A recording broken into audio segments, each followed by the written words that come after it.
Hello, everyone. This is Carissa Doll at mrsdollhouse@gmail.com. And on this channel, I share with you videos all about how to teach on Outschool and how to grow your Outschool business.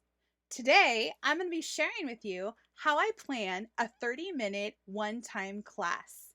But before I jump into that, if you haven't already, click subscribe and hit the bell. That way, you'll be notified anytime I post a new video. Come on over to Instagram and follow me at Mrs. Dollhouse, where I share tips, advice, and behind the scenes pictures of how I teach on Outschool and about being an Outschool teacher.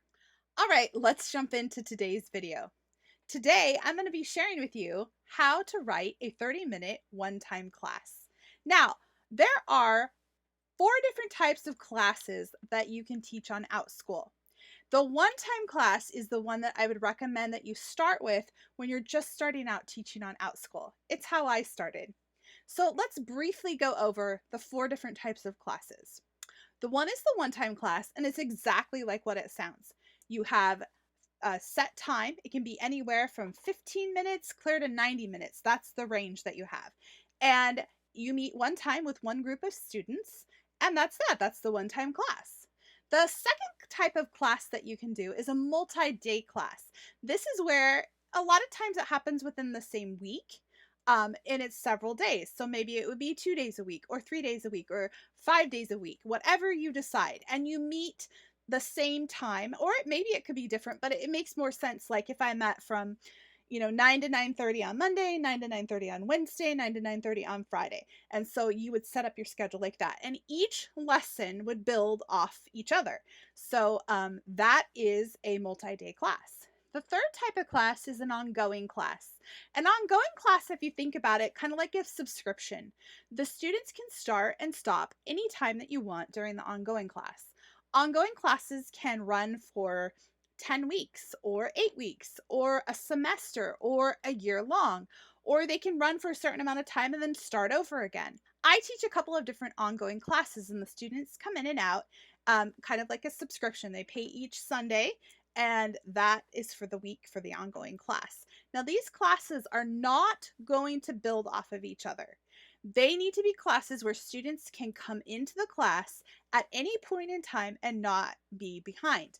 So I do a lot of preschool, and I do an ongoing preschool classes, and we do different themes and work on different skills, but we're not working and kind of building off of each other. Any preschooler could come in at any point in time during my ongoing classes and jump right in and be doing what the kids are doing. So that's kind of the idea behind the ongoing class. Now, the fourth type of class is called a flex class. This class is where the teacher records a series of videos, and the students watch the videos and then do whatever activity or whatever interaction that the teachers the interaction can take place across different platforms. It could be just submitting work and commenting on other people's work. I personally have not done any flex classes yet, but it's something that I'm thinking about for the future. So those are the 4 different kinds of classes that you can teach on Outschool. So now we're going to jump on over to my computer, and I'm going to show you how I plan a 30-minute one-time class using a template that I designed. All right, everyone, we are here on my computer looking right now at my Outschool lesson plan template.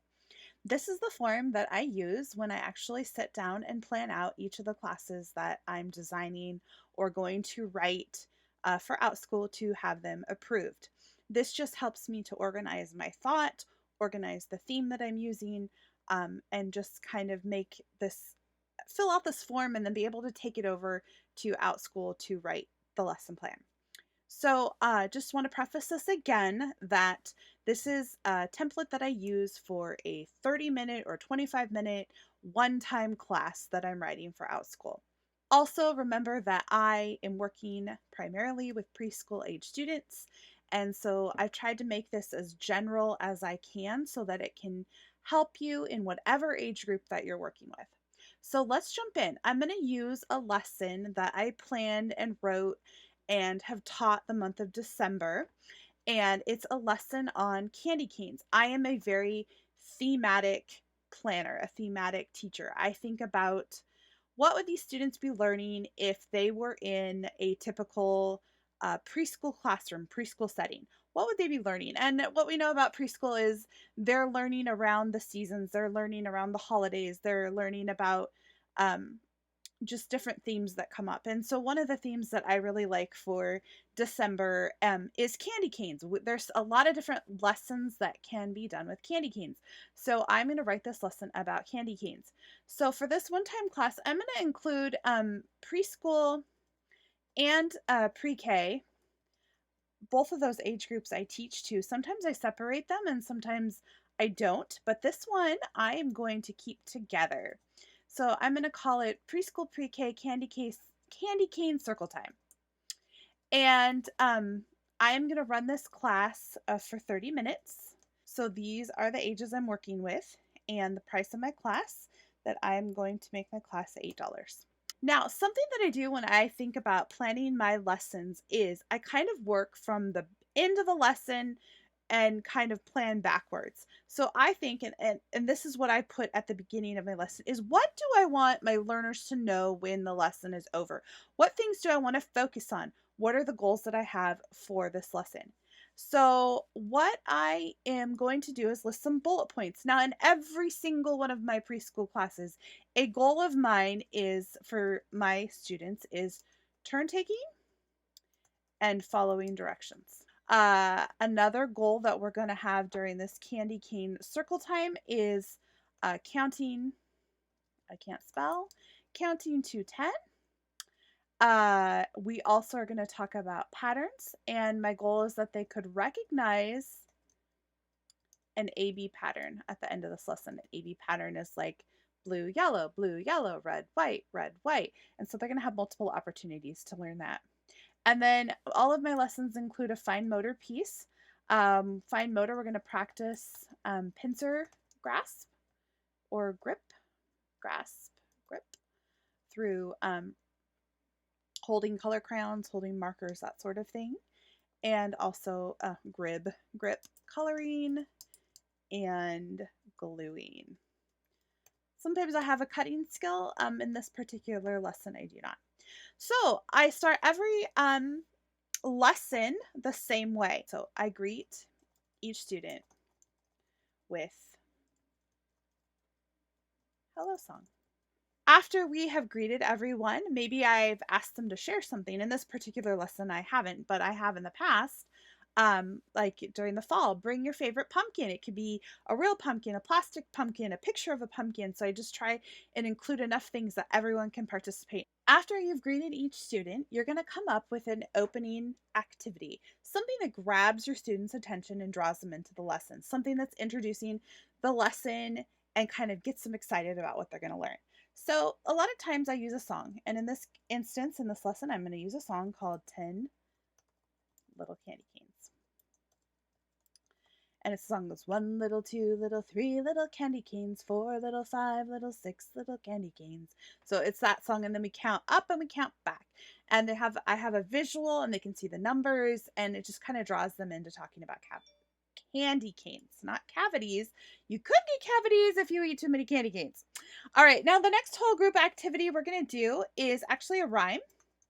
And it could be anything. It could be a game. It could be whatever you want it to be. So I usually do a whole group activity. Sometimes it's got gross motor movements, like, you know, like kind of like a Simon Says thing. But this one's a rhyme, and it's called Way Up High in the Christmas Tree. Has to do with candy canes and counting, and they get to be involved. And I have them name what color is the Christmas tree? What shape is on top of the Christmas tree? A lot of questions, giving everybody a turn, back to that goal I have of turn taking and following directions.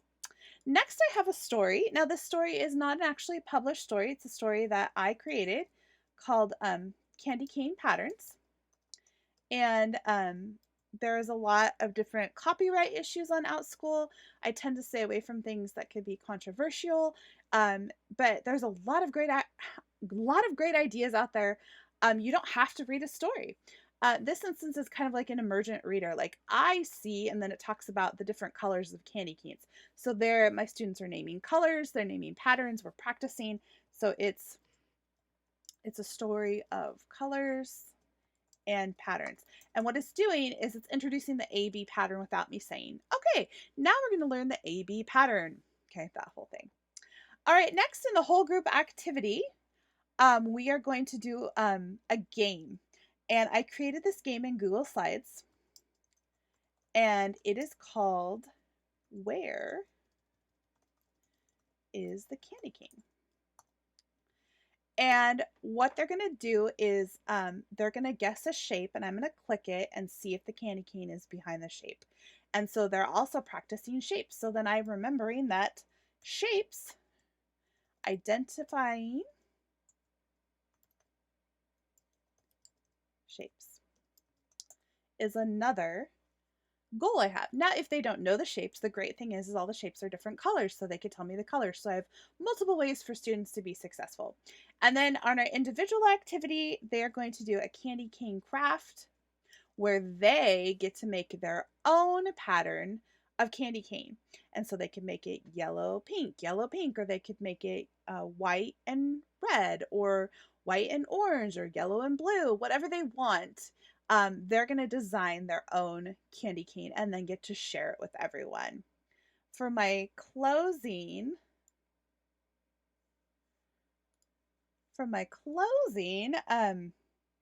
we do a wrap up, talk about what we did, and a goodbye song. Then I always offer an additional skill. And for this class, this is so that they can practice after class. So maybe it's making shapes with Play-Doh, or maybe it's working on scissor skills. So the additional skill for this class is I actually created a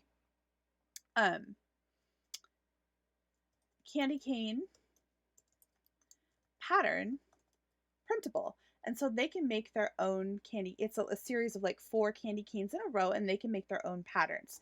It's optional. They don't have to do it, but I always love to offer something extra for them to do to keep working on their skills. And then never forget, my friends, that when you list your class, in the drop-down box, there is a next class recommendation, and it's a perfect way to funnel new learners into your next class. So my next class that I'm recommending is Hello Winter, which is a class I designed for January. So this is a little bit about what my template looks like and how I plan a Outschool lesson for a one-time class. I hope this was helpful for you. If you would like to have a copy of the template that I used showing you how I plan my one-time class, I am offering that template as a freebie. Just go ahead and click the link below, and it will take you to where you can get your own copy of the template that I used. If you're saying, I would love to become an Outschool teacher and create classes and teach students, I have a video that I'll link down below that walks you through the application process. I also have a free hiring guide that I would love to give to you. It's in the link below also. Click the link. It will take you to where you will get your free hiring guide. It's a 5-page guide that walks you through the entire process.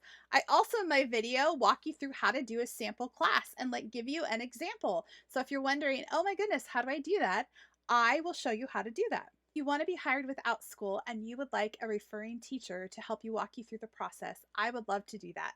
My referral code, again, is down in the description box. You can click that. It will take you to Outschool, and you need to make sure that you email me back, because Outschool actually does not tell us the emails of the people who are our referrals, and I would love to reach out to you. If you have any questions, comments, want to run something by me, or just want to reach out, please email me at mrsdollhouse@gmail.com. I also have a blog that I just started about my work that I do with Outschool, and it is mrsdollhouse.com. So come on over and check it out. Thank you for joining me today. I hope that it was helpful on how you could plan a 30-minute ongoing class using my lesson plan template. Remember, you are bright and beautiful. I'll see you next time.